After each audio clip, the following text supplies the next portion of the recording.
So,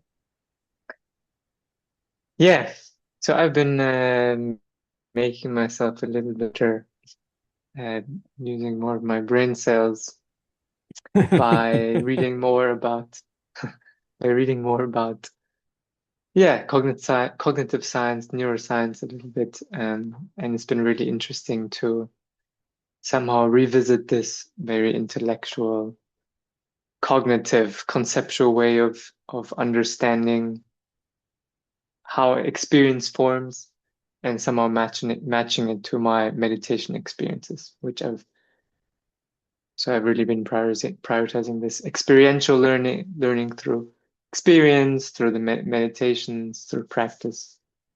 But it's been nice to circle back and understand what science these days is saying about the brain and how it works. And so I really want to share this with you. Um, Hello, Dima. And yeah, let's get right into it. So I made some slides because now I'm in Germany and I don't have my usual scroll where I can paint stuff. I really prefer to paint, but PowerPoint will have to do for today. Reminds me also of my previous life chapter in finance. uh, but I made some slides here. Let me start here. Okay. So um, this topic is called predictive processing, and it's basically um, a model a model for how our brain understands our reality and um, shapes the way that we are constructing our experience. So probably you've heard this, but the brain makes a representation of reality because the brain is essentially, right, it's locked inside our skull, and to simplify it or to reduce it by a lot, it basically gets some electrical signals and has to guess things about the outside world and guess things about also our inside world and our bodies, and create a map, a representation, or a best guess of what's going on um, in the world and in ourselves in order to be able to make decisions and move through life and do things, right? Um, and I'm not an expert on neuroscience, right? So don't kind of, I'm probably very oversimplifying the thing, but this is how I am understanding it, and especially what's the implications for the way we're practicing. So here's an image of the messiness of our reality, which is still very clean and beautiful, but the reality is, of course, like this, but multi-layered and many different colors, dimensions, and zigzags, and constantly changing as well. So just anecdotally, it's very interesting now to observe my son. So now he's going to turn 1 next month, right? And more he is understanding what's happening around him, right? In the beginning, when he first came out of the belly, he was just flashed by the intensity of what's happening, and he was not really responsive as much. And now, for example, one thing that he learned a few months ago was that he could track objects behind, um, even if he cannot see them directly. So, for example, my face would come around a corner, and then he would smile, and my face would disappear, and I would hide my face again. And then when I looked again, he was waiting. He was waiting for my face. So his brain understands that there is something there, which is my face, and that thing disappears, but I expect it to be there, and I wait for it, and I kind of get pleasantly surprised when it appears, which was different than in the very beginning where he was not doing that, where he was just looking, and he would see my face, and my face would disappear, and it felt like I disappeared from his reality, and there was no expectation that I would reappear. Um, and yeah, gradually, he's learning more and more of this um, way of understanding what's going on around him in his reality. So this thing is called predictive processing. It's basically the way our brain starts to make predictions about what's going on um, in reality in our world. So brain has access to our senses, hearing, seeing, smelling, tasting, touching, bunch of other more nuanced senses, proprioception, sense of temperature, sense of pain, and builds on top of that an understanding of what's going on. So here's a bit of a representation of that. Okay, there's a circle here, a triangle here, a square here. Here, there's this thing. Here's this texture, this quality, and start to, in a way, simplify the way that that things are around us, and forms predictions. So predictions are like our ideas, and predictions also have a certain expectation built into them. So some kind of feeling. So when we have these predictions or these expectations, then our brain does not need to process as intensively what's going on and kind of understand it new every time, right? For example, I look at this thing behind me, or you guys look at this, and you see, it's an image of a natural landscape. Looks like there's a sky, there's some lake there, there's some trees in that, right? And we just need to kind of briefly check. We don't need to look at the detail and understand new every time what's really going on there. Yeah, and if we look a little bit closer, then we can actually start to see what's really going on in that image. So okay, there's some green, there's some red and yellow, there's some fog, there's some clouds in the sky illuminated, there's some orange in there. Okay, so we're kind of looking closer. Of course, these are still ideas, still representations.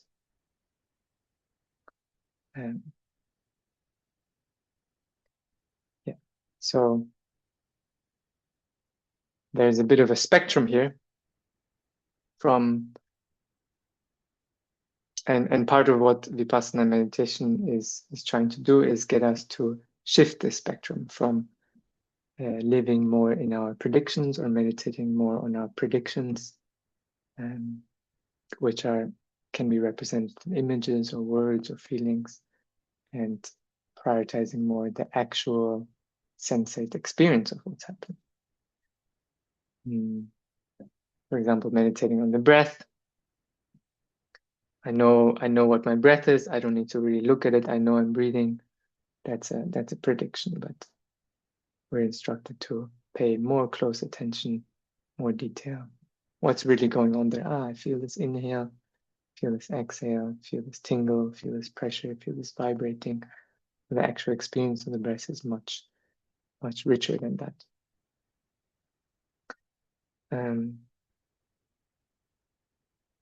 The interesting thing, I think, happens when, so that's the end of my slides. The interesting thing happens when our predictions don't really match what's going on, because our predictions, they actually shape the way that we experience reality. So I don't know, there's no figures or something around this, but from my experience, the prediction shapes much more how we experience something than the actual feeling of it. For example, this morning, my partner, we rented this apartment just for 2 days and there's the only salt is like a kind of chili salt. So it's salt and there has like some chili flakes in it, right? So there's these red dots in the salt. And this morning I made some scrambled eggs, and I put this chili salt in it. And Sandra, who's a vegetarian, she saw these red flecks in the eggs, and she was really disgusted by it because she felt and she thought and she tasted that these red flecks in these red dots in the eggs were like the blood of the egg, or she thought it was like the period of the chicken, and there was these blood clots within the scrambled egg, right? And she kind of put it by side. She said, "Oh, I don't want to eat it. It's so gross." And then I told her like, okay, like this is the chili salt." And she's like, "Oh wow, okay, I taste it's completely different, right?" So you can just imagine this experience of eating this egg with blood clot, and you're really disgusted by it, and it creates so much feeling already to do that. Like perception, the way we're perceiving is so tied to that prediction, that expectation of what it is, and all that gets created. So there's probably she was experiencing feelings in her chest, throat, disgust, saliva watering, like, I don't really want to eat this. So it was super shaped. Her experience was super shaped by this expectation. And there's another example which they use often in the literature for predictive processing. It's about pain. So there was a guy who came to the emergency. He was a construction worker, and he had jumped down on a nail. So there was a nail which was sticking through his boot, and he was like in agonizing pain. And whenever they were trying to like move the nail a little bit or try to get it out, and he would just like scream in pain at any movement of this nail. Then they sedated him, put him to sleep, and cut open the boot. And they saw that the nail was going between the toes. So there was no structural damage actually. Yet he was experiencing this intense pain, right? So and there's no doubt that his pain was real, because he was making a huge show and everything also. So for sure that the pain he was experiencing was a real feeling. So this was the perception because of this prediction that and the nail and stuck in his foot. And the sensory reality of it was there was some feeling, some sensation of something between the toes, but there was no actual pain there.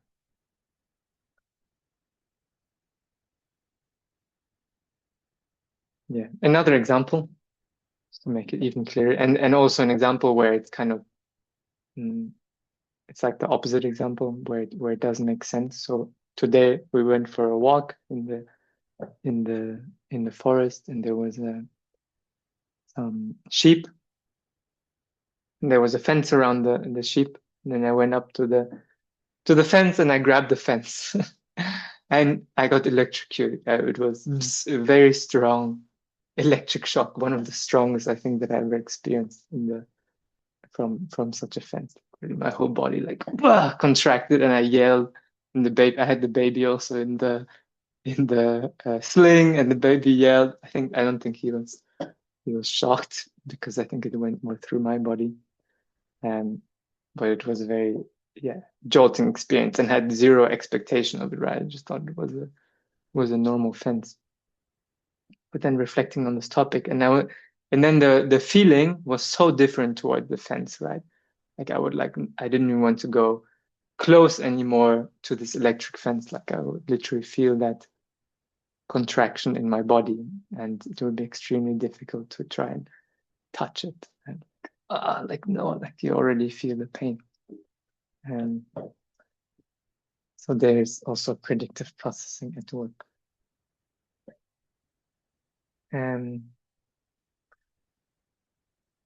Yeah. So this thing, predictive processing, it's really everywhere.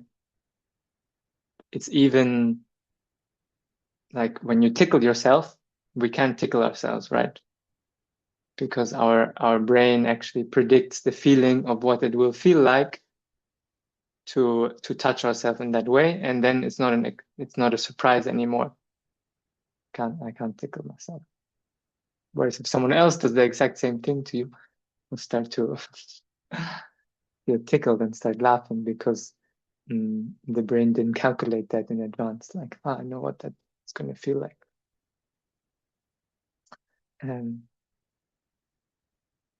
Yeah. So there's many more, I think, examples and things we can go into.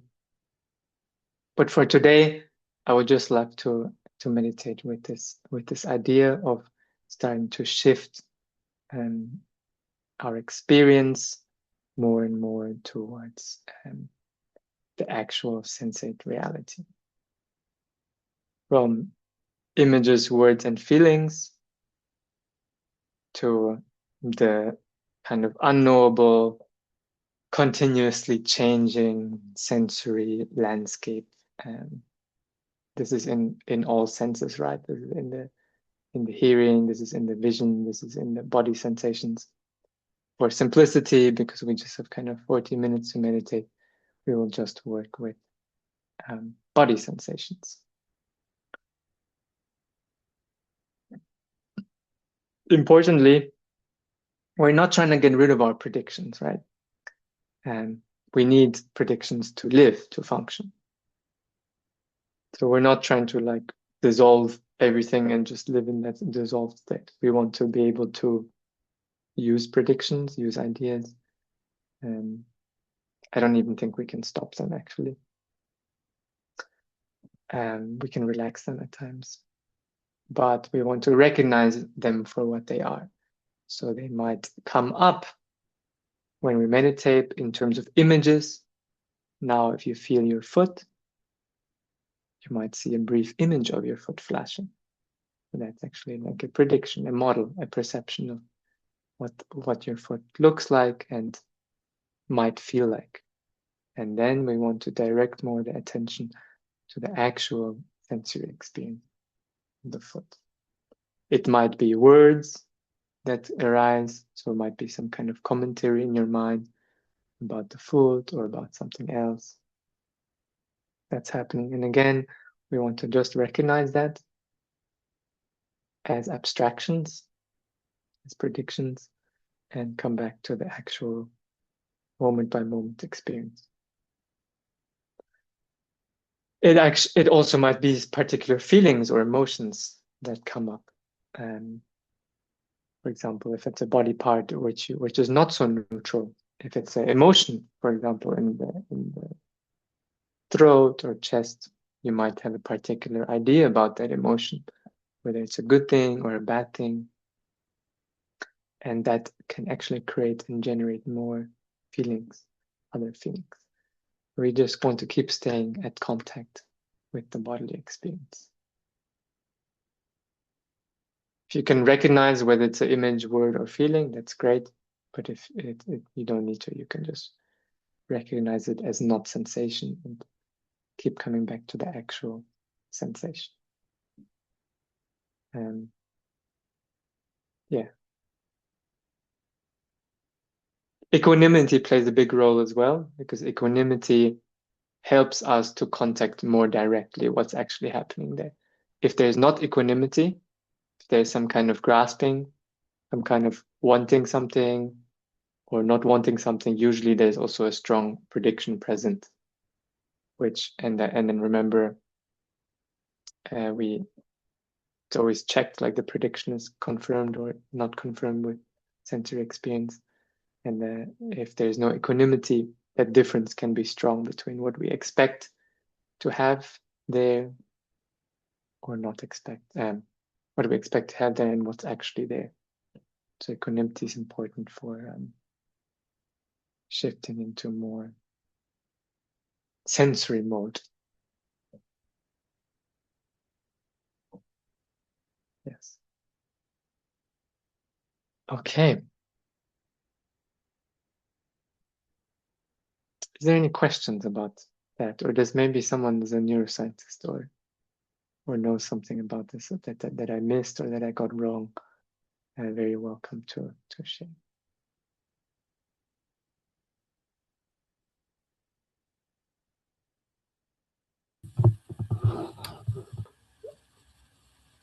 Ryan, you unmuted? Yeah, I was wondering, like, is that difference between prediction and reality, is that like the same concept as cognitive dissonance, or is that like a different concept?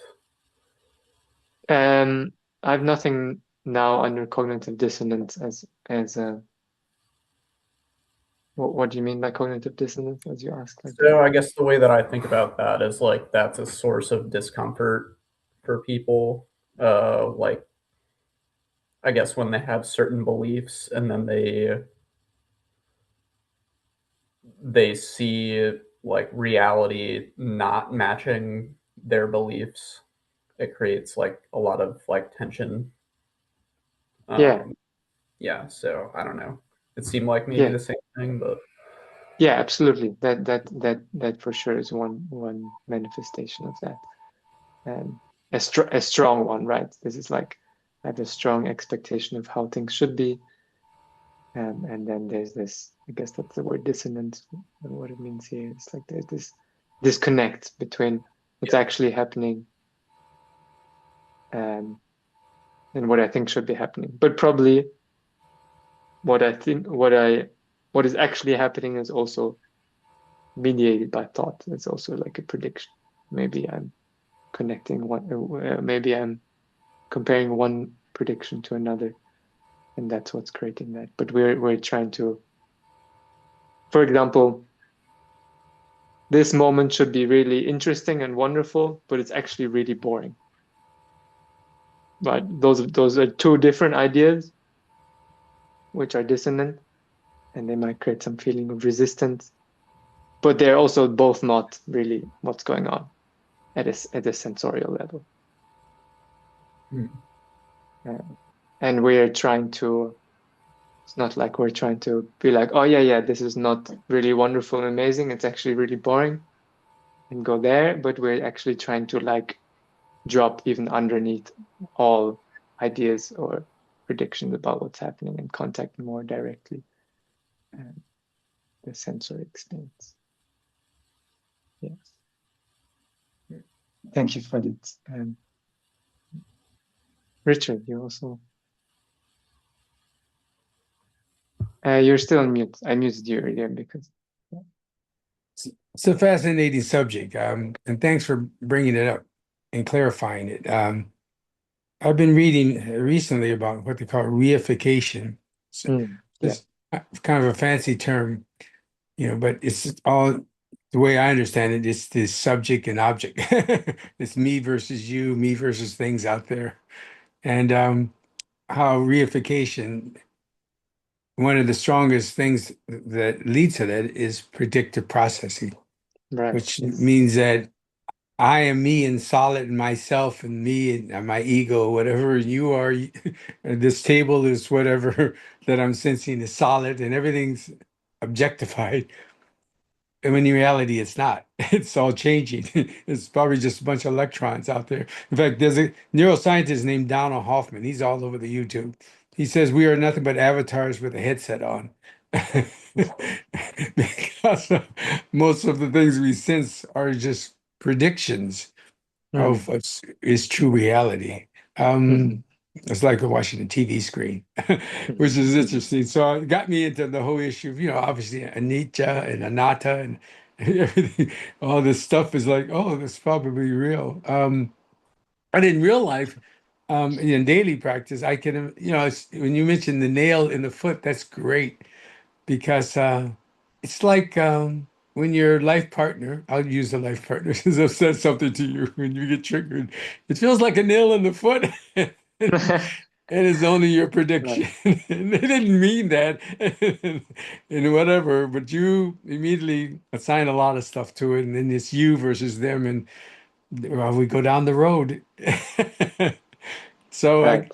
my Yes. understanding, though, is that meditation is one of the things that makes you aware. I mean, I Okay. think that's bottom line is makes you aware of this stuff. That's Yes. what you're doing, and maybe Yes. slows it down and says this is not real. Yeah. Yeah. Absolutely.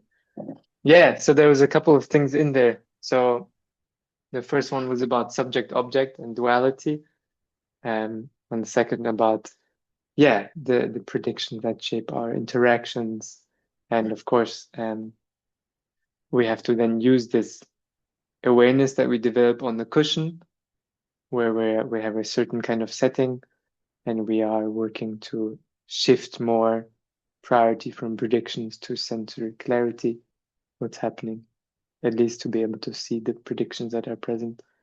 And then of course there's the yeah conflicts with the partner where also sometimes trauma comes in and these things, and there's very strong predictions which arise about what is the other and what am I, and what that yeah the subjective feeling of pain or defensiveness or um, panic actually that can arise because of this coloring or this black and whiting or this yeah triangle and square um, thing which happens. So yeah, can open up a little bit more space and less rigidity around that in these situations if we can remember to recognize. And yeah, subject object. So this is one of the main predictions also that Buddhism tries to. This is like a huge topic, but maybe just briefly. Um, yeah, the prediction of subject object from self and world, and yeah, what I am and what that is, and these things as solid things, me as solid and separate, and that thing as solid and maybe has to be controlled or something. And yeah, that wants to be loosened through practice and through directly experiencing. There's an example of like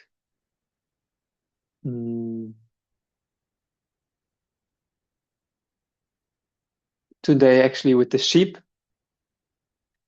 So if I make sheep into a thing that is over there, I experience and me over here watching the sheep, I experience much more separation from the sheep if I am than if I'm more looking and directly contacting the phenomenology of the sheep and what the sheep is doing and how it's actually moving, how it's looking at me, how it's behaving, how it's the more actual experience. There's less perceptual distance there, and yeah, I find that especially with seeing beautiful things, also that distance can relax as we attend. Will you wanted to say something? Yeah, hey, how you doing? Hey. It's interesting to hear from the couple of folks who've spoken and asked questions so far, the different perspectives from which we're coming at this thing that you're teaching on today. And I want to add another. I'm working with it in the framework of non-duality, Mm-hmm. and you just kind of touched on that in the last response to Richard. And I'm using the language coessence. I woke up with a very particular, very Pacific time light coming in here, a very strong actual experience of creating a story from an experience I had with someone who was kind of extracting from some work that I wrote, and then downplayed that, oh no, they were just being purely relational, while they're actually using it to create this whole thing. And what I woke up with was the response to their tone and the defensiveness of it all, and you just spoke to it, and I'm really surprised that it's so very relevant. And so it seems that and then the Vedanas are in there somewhere too. And maybe you can sew that in there for me and help me to get to what I think you're offering is the how to of non duality. Any thoughts on that? Yeah, the non-duality framing. So about Vedana. So Vedana the Buddha, he gave these instructions to meditate on Vedana. Vedana is it's often translated either as feeling tone or feeling. So for example, today with the electric fence, after I already touched it, then my body learned to associate very strong, unpleasant Vedana with this thing, right? And then I stand there and I'm like kind of imagining touching it, and I already feel the pain of touching it. So that unpleasantness is what the mind learns as Vedana, and Vedana accompanies every experience. Vedana is not the same as contact of the direct sensation. It's something that is layered on top as perception after my brain understands what is it and what does it mean for me, pleasant or unpleasant or neutral Vedana. And yeah, we want to essentially want to recognize when that starts happening, and to recognize the Vedana as just a feeling that's arising. And then we can less identify with it and glue it together as this and that. The thing is unpleasant, but no, unpleasant feeling arising, separate from the seeing of it or the hearing of it or the thinking of it. Yeah. Anyway, this is a huge thing, and if you're curious to learn more about Vedana, you can join the Satipatthana course that's coming up at the end of the month. But for now, let's meditate a little bit so we can also pray. Okay, so we will meditate for, I will tell you when 25 minutes is over, but we might go a little bit over, just so the people who need to go can go. Meditate for about half an hour. So I welcome you to close down the eyes.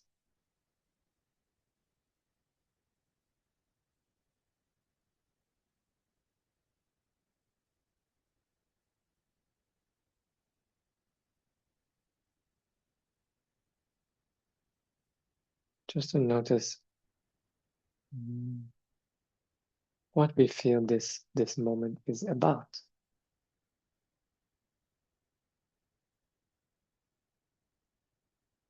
Kind of conceptual framing of what's happening right now.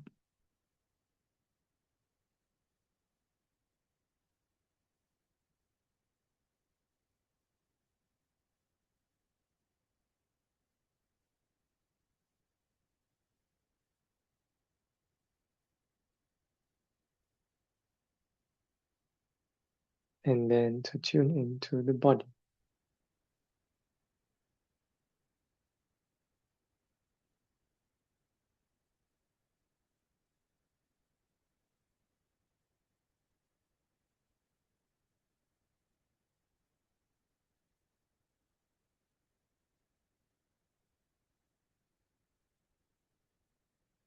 And there might be some kind of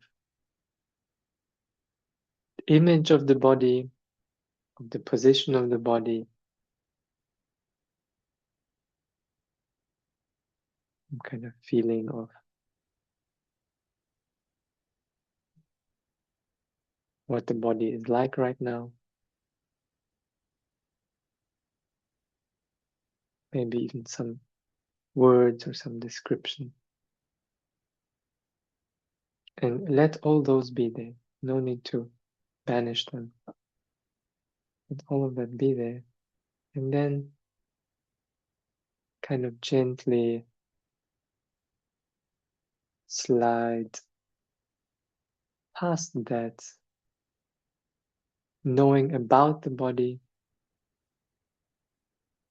and contacting more the felt.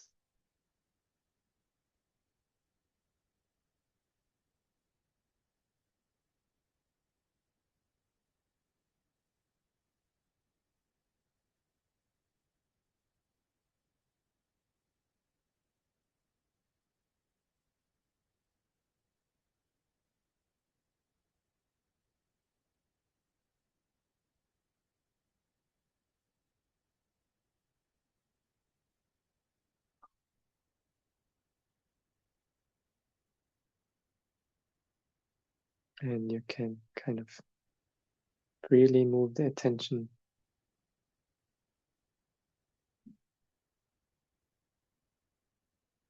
You might choose to look more closely at some parts,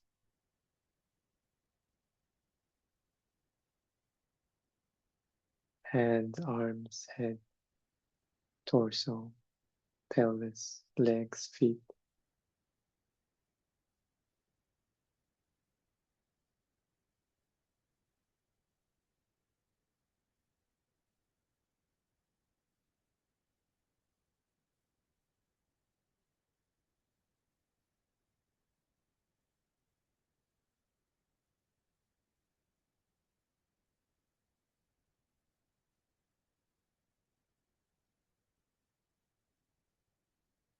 Recognizing parts with more intense sensation, more loud sensation, and parts with more subtle, more quiet feeling or sensation.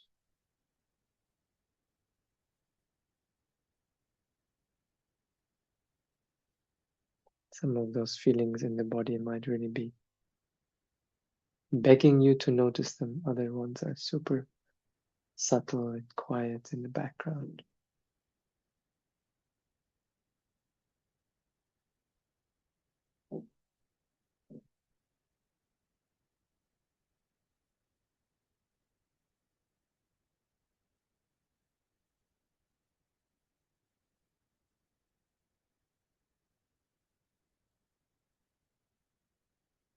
And now let's see if we can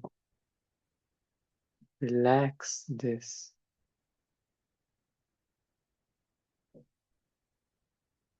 model of the body, this map of the body as different parts.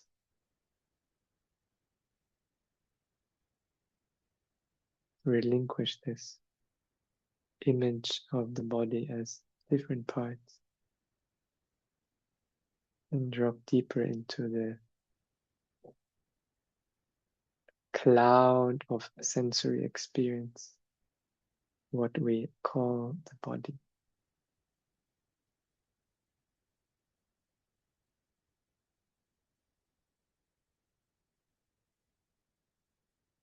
And still, images of the body parts might appear in your mind's eye.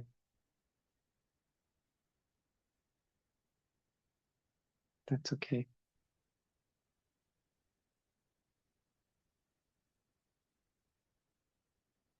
But relinquishing and giving more emphasis on this cloud of sensation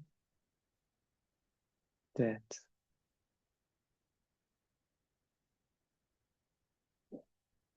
we might call the body.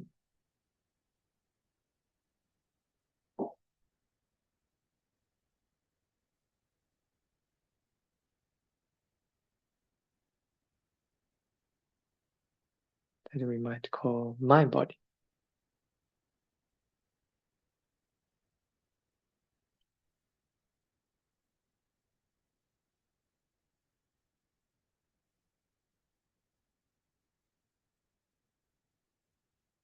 And we can also relax this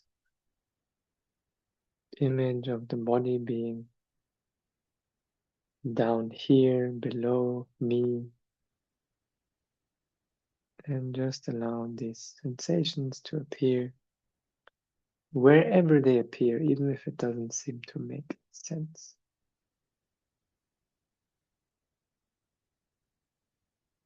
In space.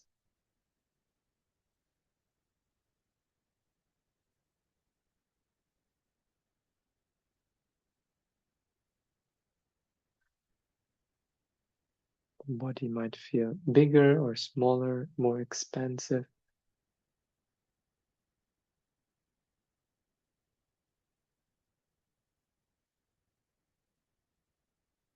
Disproportionate.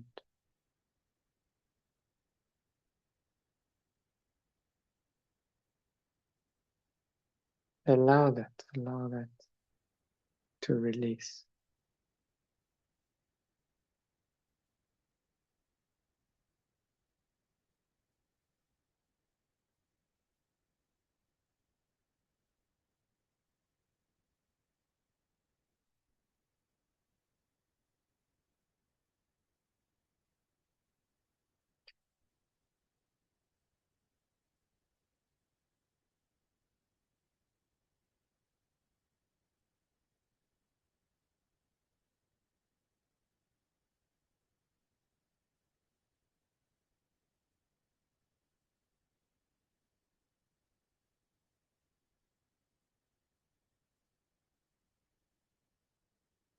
Often we define the body by what's inside the skin and what's outside the skin.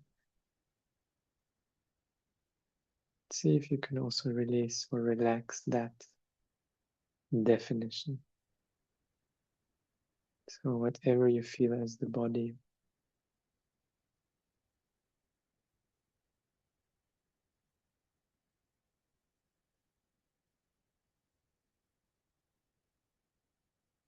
the clear boundaries might blur or even morph.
And there might also be some idea that because we are sitting still,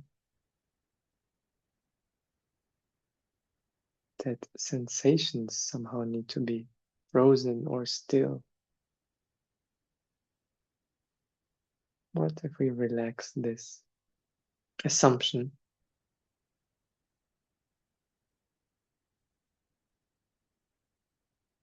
Allow sensations to move as they will or want to.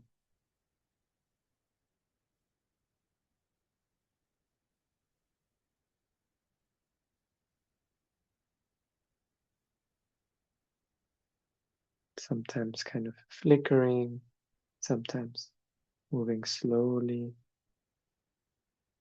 like a lava lamp, sometimes kind of rapid tingliness. Or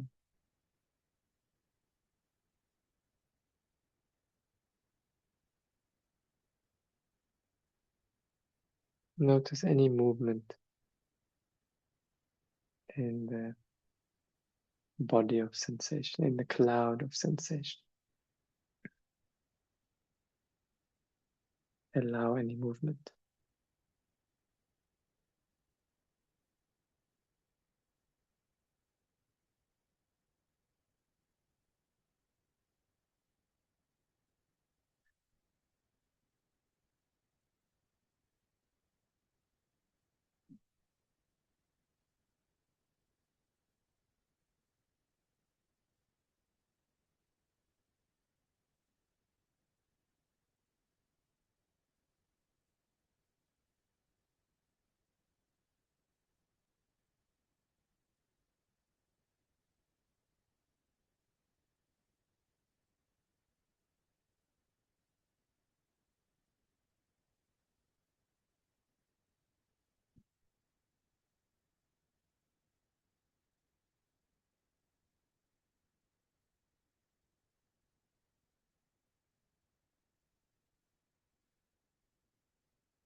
There's any idea about what parts of the body or the whole body should feel like, can we recognize and relax that idea?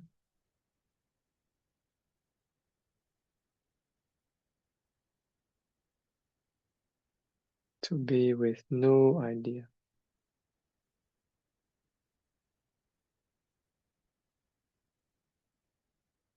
No idea.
There might be this gentle sense of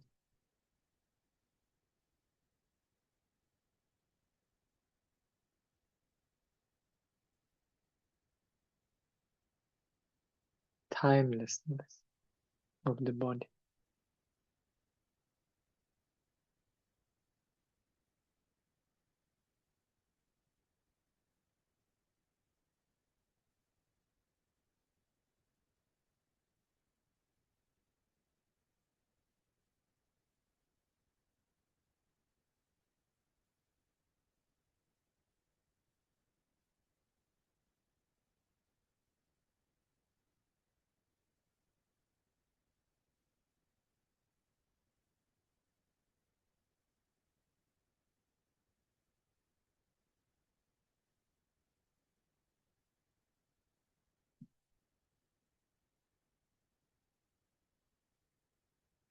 It's not about the past of the body or the future of the body, and not even about the present of the body.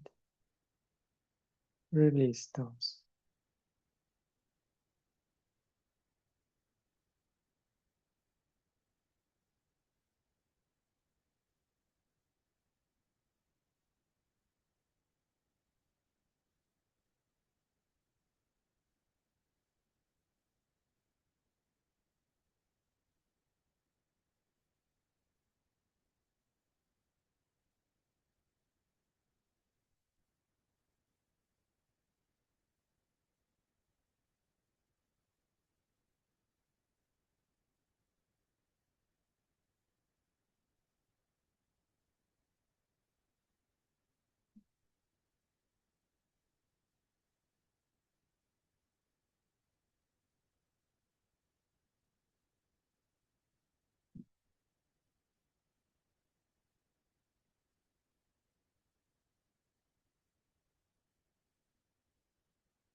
Include everything you feel is outside of the body,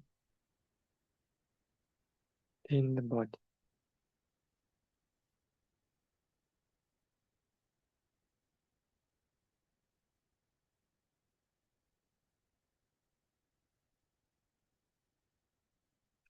Relaxing this boundary between the here of the body and the there of the body, here and there. Maybe allowing here to become so big it includes there.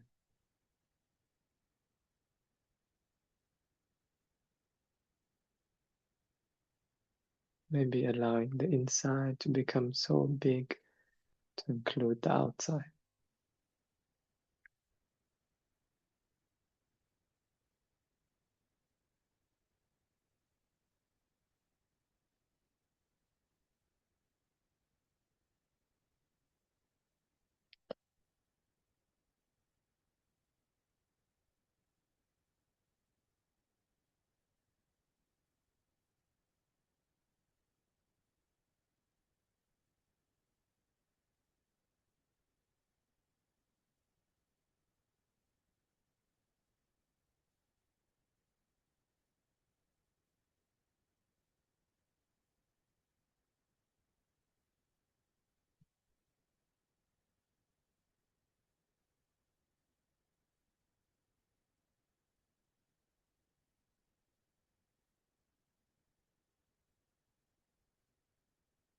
Or maybe allowing outside to include everything inside.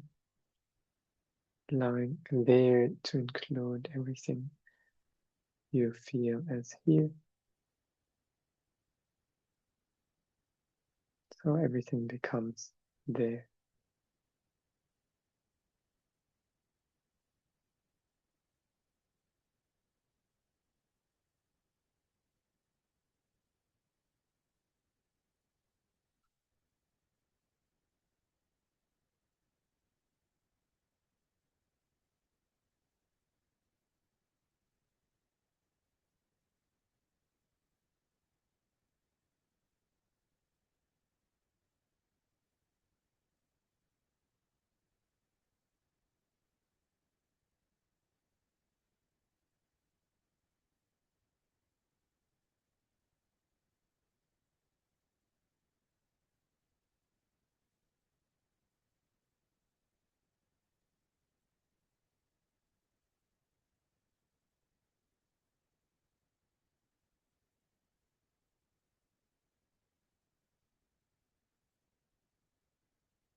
Including also this part of you that feels like it's witnessing the experience, maybe from somewhere outside it or from the edge of it. Include this part of you into the field.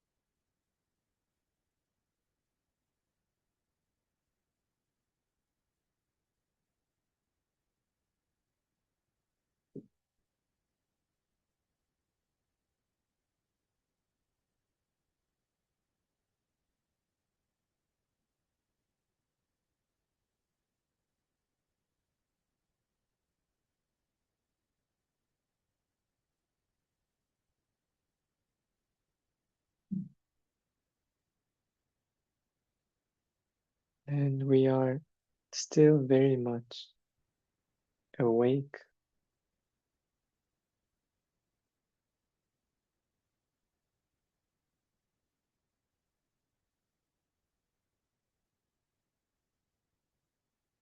lucid,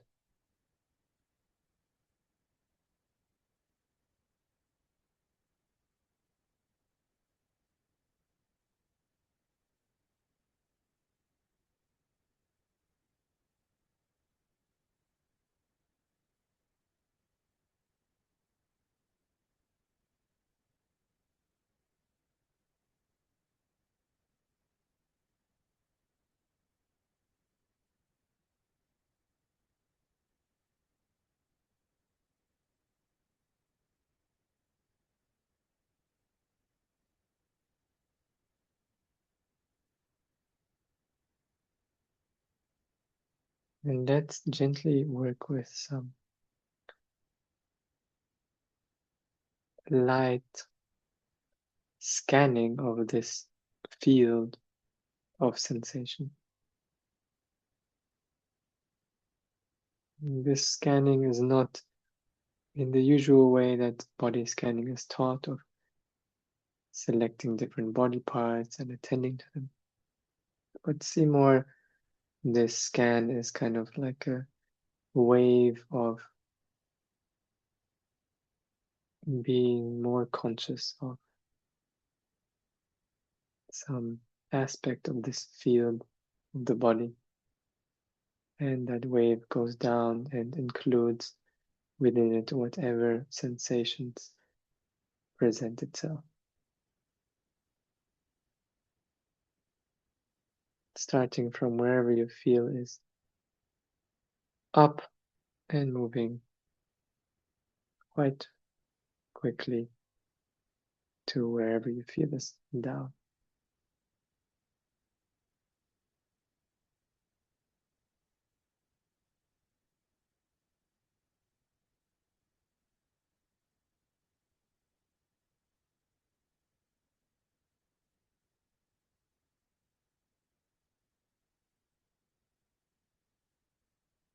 And moving up and down and up.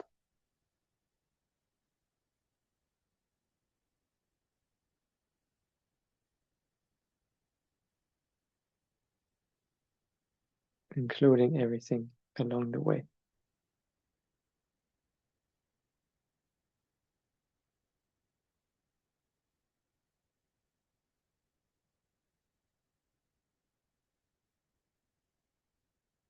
Whether it's inside or outside, whether it's you or not you.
Let's move left and right.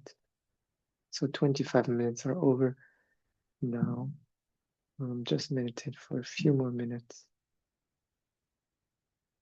Can stay welcome. Let's move left and right.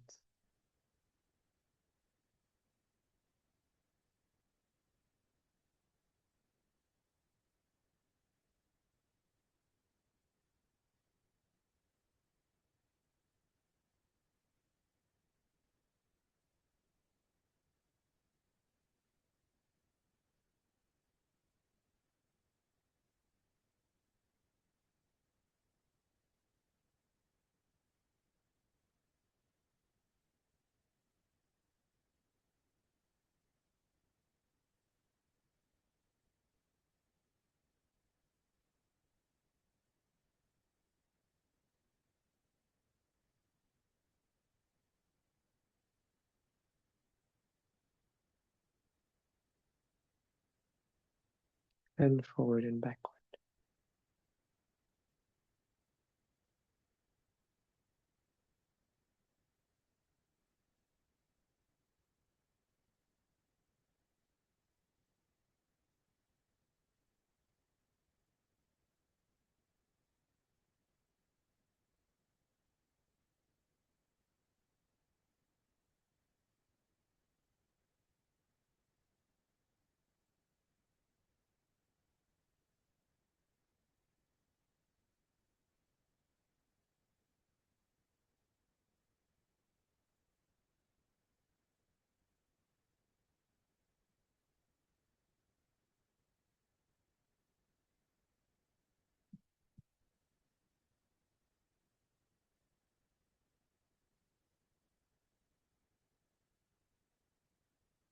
And relaxing the scanning, feeling the whole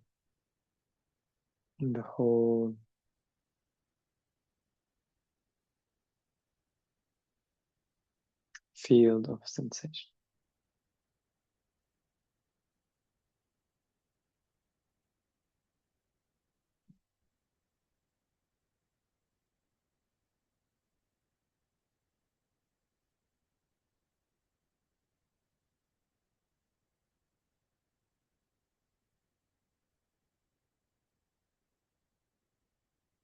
Noticing whatever body image is here right now.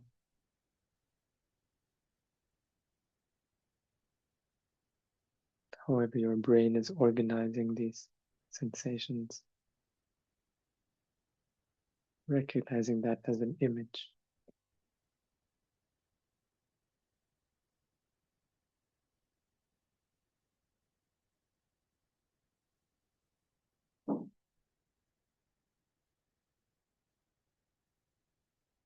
And let's come back to our body, my body.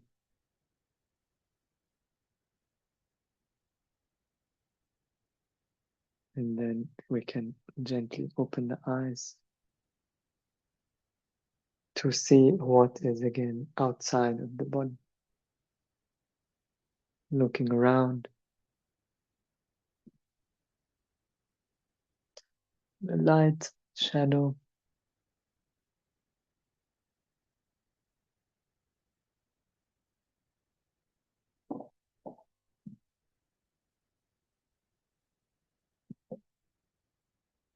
okay. So welcome to stay for a few more minutes and share your experience. And if not, thank you for joining. And just want to mention the Satipatthana course. I will send an email out now about it, which starts in the end of the month. It will be a little bit different than the past Satipatthana courses,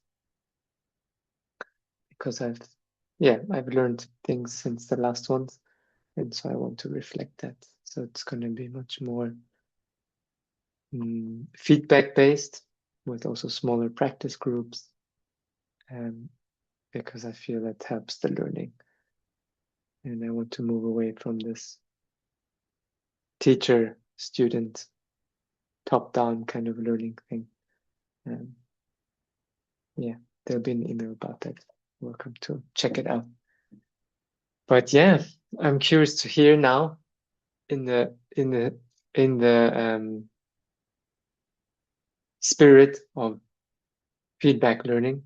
Please welcome to report your meditation experiences, and then we'll see what we do with them. And I'm going to stop recording.